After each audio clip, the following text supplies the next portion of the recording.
Hi, I am Father Alex, and I am the host of the Godcast. I am also the vicar of St Matthew's Church in Burnley, and I'm also the author of a book entitled Our Daily Bread: From Argos to the Altar, a Priest's Story. Thanks for checking out the Godcast. Today's interview is with a gentleman called John Spencer Barnes, and John is somebody who's had a long career in radio, in commercial radio, and also working for the BBC. He's a local guy. He's based in up near Lancaster. And so this Godcast is with John Spencer Barnes. There's loads more just by Googling the Godcast and looking around. Check me out on Twitter or X, whatever it's called now. You'll find me at Alex DJ Frost, and you'll find me on all podcast platforms as well. So welcome to the Godcast. I'm Father Alex, and now enjoy this fabulous interview with John Spencer Barnes. Well, I'm delighted to say that joining me on the Godcast this week is John Spencer Barnes. Now, John is probably best known for his work in the radio and media industry. He's working for iconic radio stations such as Rock FM, and spent over 20 years working at BBC Radio Lancashire. John, it's brilliant to get you on the Godcast. How are you doing? I'm doing well, thank you, Alex. It's good to be here. I guess for many people, they will know the voice, but not necessarily the face. Yes. Did you like it that way? I always preferred it that way. For a while I was working for BBC Hereford and Worcester, they said, we need you to do a bit of TV as well. So they sent me off to work for Midlands Today for a couple of months. And I was always terrified of being in Tesco and buying bananas and someone saying, I know who you are. And it only occasionally happens with the voice, because some people say it's quite distinctive. But I was always terrified of being recognised by my face walking around the streets. I can't think of anything worse than that. So on those occasions where people did recognise your voice, did it take you by surprise? It always, still to this day, takes me by surprise. And I always say, yeah, hello. Yes, that is my voice. Yes, thank you for noticing. I always try to be pleasant with people, as pleasant as you can be when you're a grumpy old man. But yeah, but I can't imagine being in a position where your work enables you to walk down the streets and people point and say, I know who that is. Yeah. Not something that would ever have appealed to me. And so after 2 months with Midlands Today and doing a few reports on TV, luckily I got back to radio. Where did life begin for you, John? You've got one of those accents that's not. I mean, I know where you're from because I've done a little bit of research, but it's not obvious where you're from. Where was your upbringing? I was born in the Black Country in Dudley, Gornal, a place very close to the Crooked House, which has been in the news in the past week or so for burning down. I was born to a family, and we didn't have a lot of money. We lived in a council house in the middle of the Black Country, one parent family. Although I did end up living with the entire extended family in a 3-bedroom house. You know, my gran, 3 uncles and aunts, my mother, my sister, and it was kind of tough, but you know, you kind of do your best in that situation, and you don't realize at the time what the situation is, because clearly we had nothing at all. We had an outside toilet, but in truth, my mum was a very brave woman, because in 1961 she decided to keep hold of her child, who and in 1961 that would have been a very, very tough decision to make. She was obviously a very, very strong person, and life was hard. You didn't realize that at the time, because you don't realize that how your situation is any different to anybody else's. But looking back, I realized it was a very hard life for my mum and the family. Was your mother's upbringing religious? I mean, many people from that generation were, you know, it was almost normal, unlike these days, that there was some sort of church upbringing. Was that the case with your mum? Certainly it was. My mum had got quite an interesting relationship with the church. Our local church, St. Peter's in Upper Gornal. My mum had she was very deferential towards the vicar, which I think was very much a thing of the time. And I was sent to Sunday school, which I didn't particularly enjoy doing because I'd been to school Monday to Friday, and I didn't particularly want to do something else on Sunday morning. So I was sent to Sunday school, and my mum was always very deferential to John the Vicar, and I think that was very much part of the mid-60s. Do you think her kind of robustness and challenge to adversity rubbed off on your own life, John? Yeah, I think it did because I was always aware. And it took me a long time to work this out. I went to school, went to college, and I did okay. I remember at school I said I want to work on the radio because my accent was much more black country at the time, and they said no, you need to get a job at Round Oak Steelworks, which is now the site that a few years later was flattened and is now the huge Maryhill shopping centre. And I kind of realized I got knocked back so many times because I did have quite a distinctive black country accent, and you can still notice the tones, the black country accent below the voice, but it's kind of mellowed out over the years. I remember once at Rock FM, somebody called and said, "Can I speak to the Brummie newsreader?" Which horrified me because I'm from the black country, which is next door. Black country's not in Birmingham at all, and yeah. I got myself to university as a mature student when I was 22. And that was because I'd spent a lot of time mixing with people who worked in university radio. And I'd realized that I could do that. But of course, it was never an expectation for a lad from a council estate in the Black Country to go to university. So I got myself in there and did reasonably well. And, humanities, history, that kind of stuff. And it was at that time as well where I kind of realized that I might possibly be gay because that's not the kind of thing that you did or were on a council estate in the Black Country in the 1960s. And it took me a long time to work that out because there were no role models. There was nobody there saying this is an okay thing to be. And it was well into my 30s before I finally discovered all that.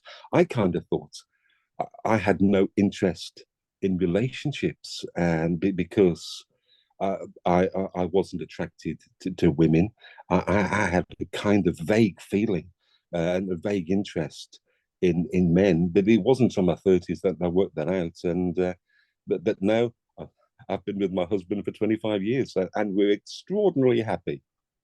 Was it a relief to come out, John? Was it or was it difficult? Was there a long period of procrastination and consideration, or what led you to that point where you think I just got to come out with this now?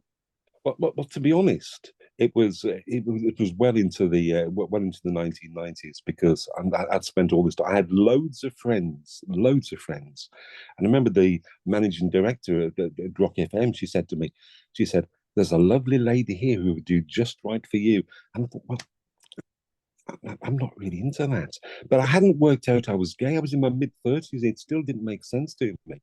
And I had a few kind of realizations, and I thought, yeah, it all makes sense now. And once it all made sense in my head, that was fine. I could move forward with it.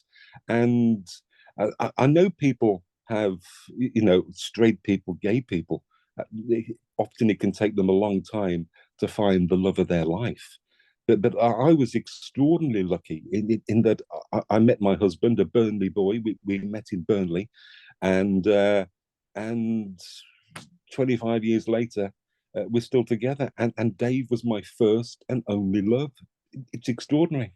Yeah, and where are you now, John? In terms of, are you a bit of an activist for the gay movement? I've had lots of people on the Godcast. Peter Tatchell was on recently, who's been an incredible advocate, not just for gay rights, but for civil rights and over the years.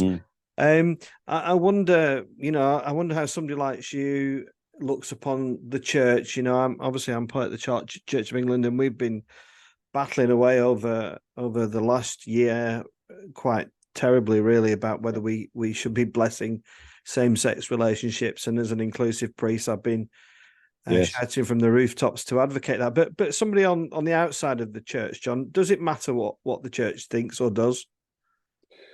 In some respects, it does, because the church is still the establishment, and I've been disappointed, Alex, by the speed of progress for LGBT people in the Anglican Church. And I think you were at the synod meeting where it was decided priests will be allowed to bless civil marriages of same-sex couples, and I recognise that there were opposing views, but the blessing really isn't enough, and full equality for LGBT plus Christians still seems a distant hope, and it will push more people away from the church. LGBT couples still can't marry in church. It's a discrimination which is really rather depressing. I think society has moved on, and the church is in danger of being left behind. A friend of mine years ago, who's a priest in Vancouver, he's a lad who moved over from Devon.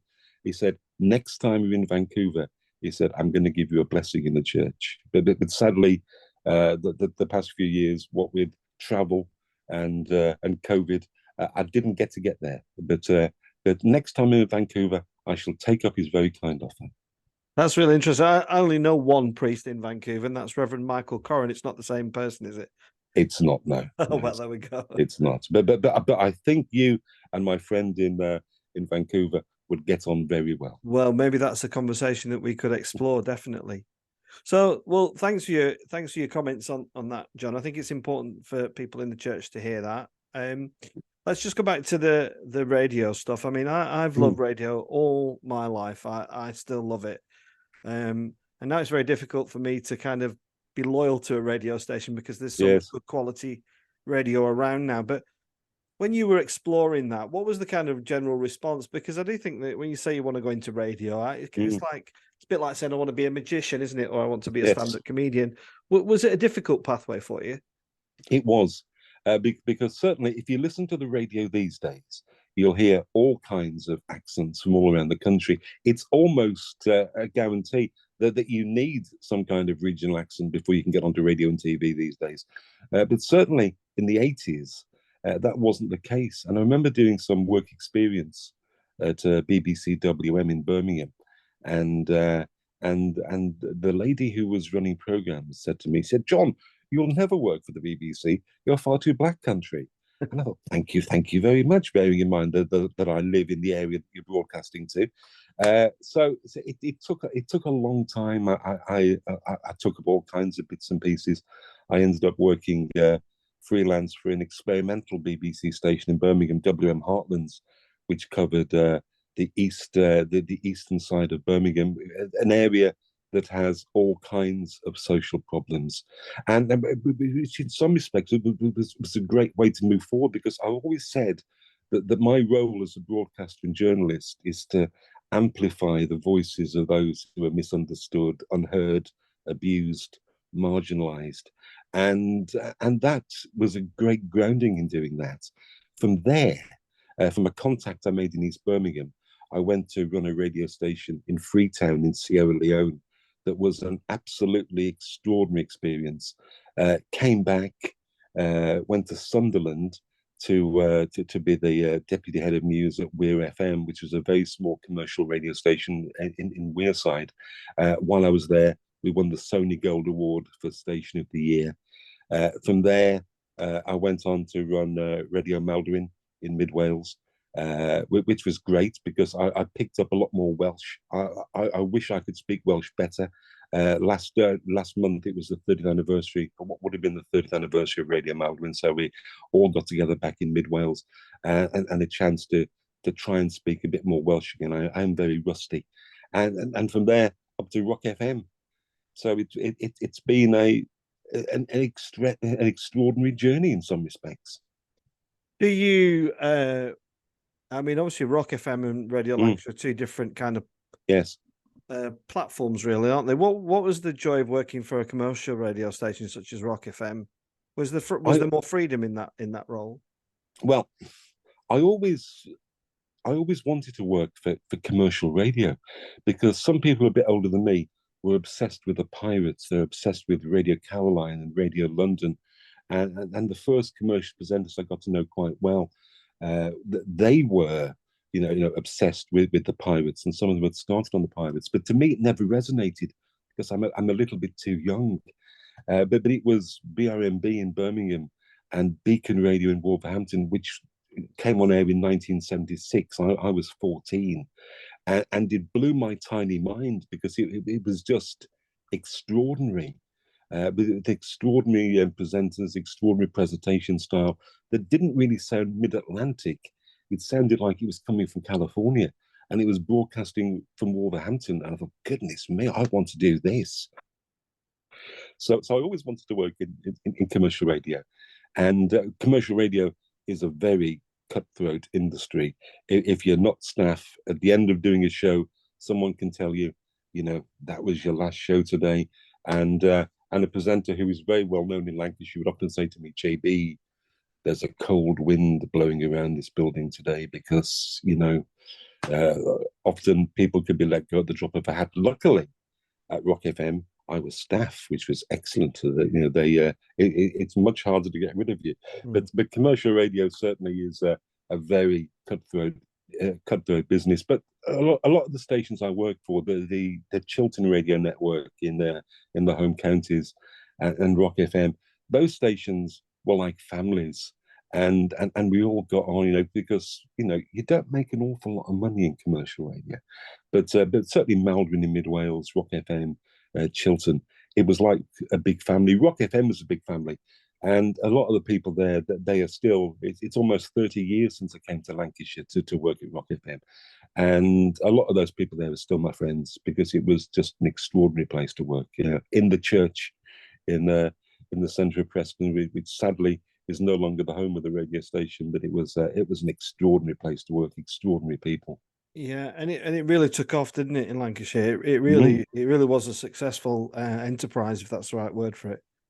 Yes, in some respects, as I'm sure you're aware, over the last 10 years, commercial radio has changed greatly. It's gone from a position where there was where every station was independent businesses, to a point now where there are two large groups who pretty much own everything. And Rock FM is owned by a German company called Bauer Media, and Bauer. Even though the Rock FM brand is still on the air, the name of the station still exists. Only 20 hours are specific to the Rock FM transmitter. The rest is a network from Manchester, and the 20 local hours of Rock FM come from the same studio in Manchester.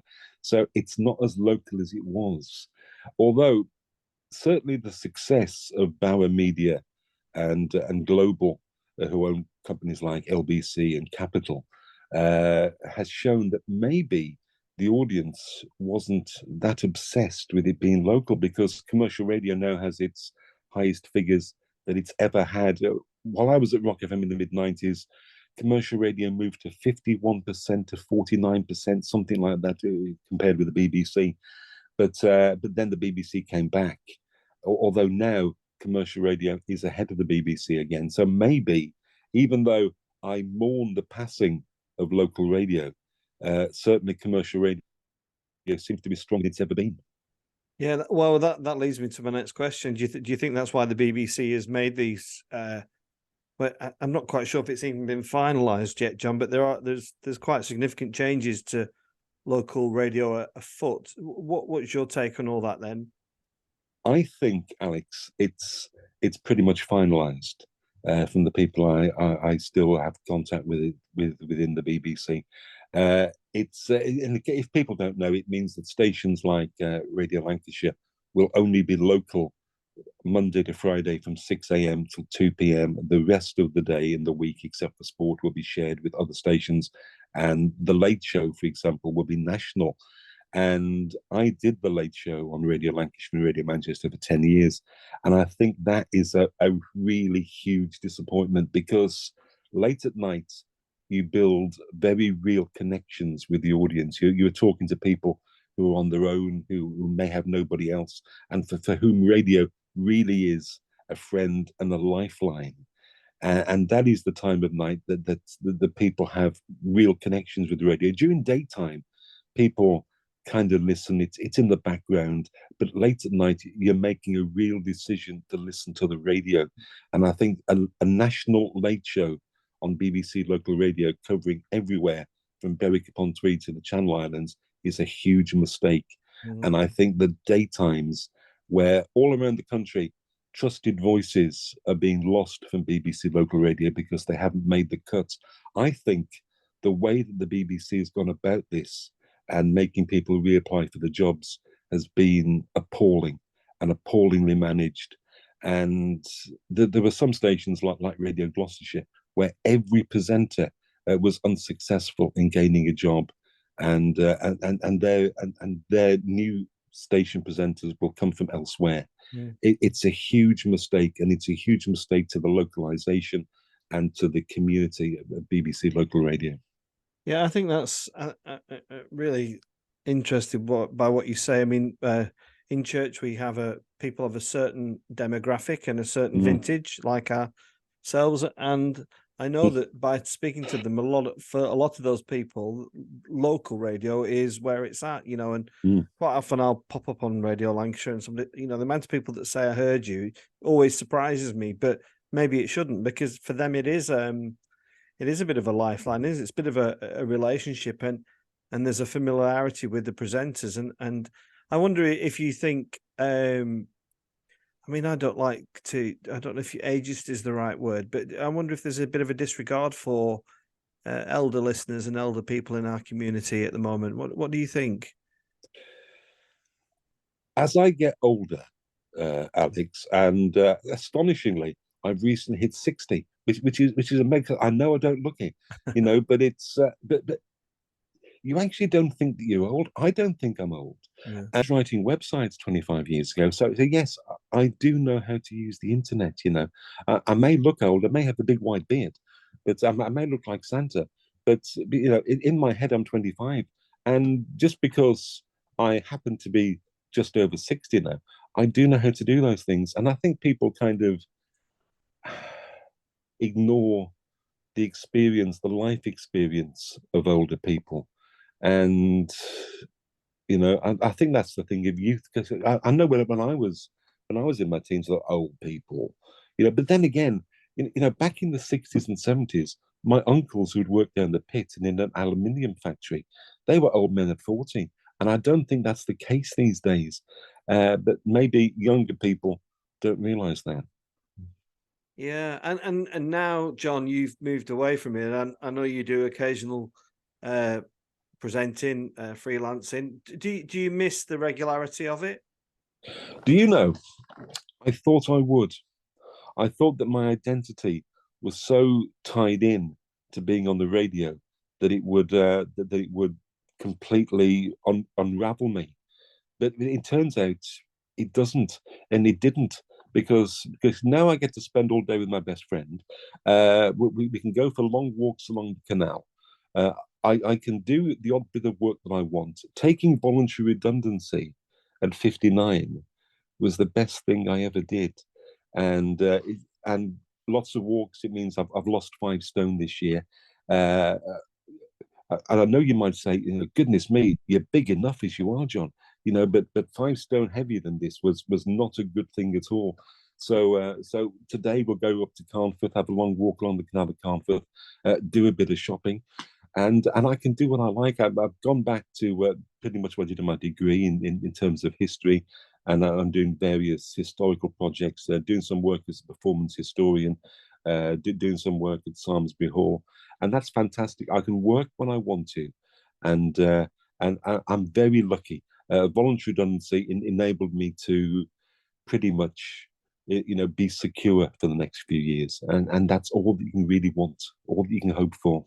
Yeah, just tell us a bit about that performance work that you do, John. You dress up, don't you? Yes, I've always been quite interested in dressing up, and it all goes back.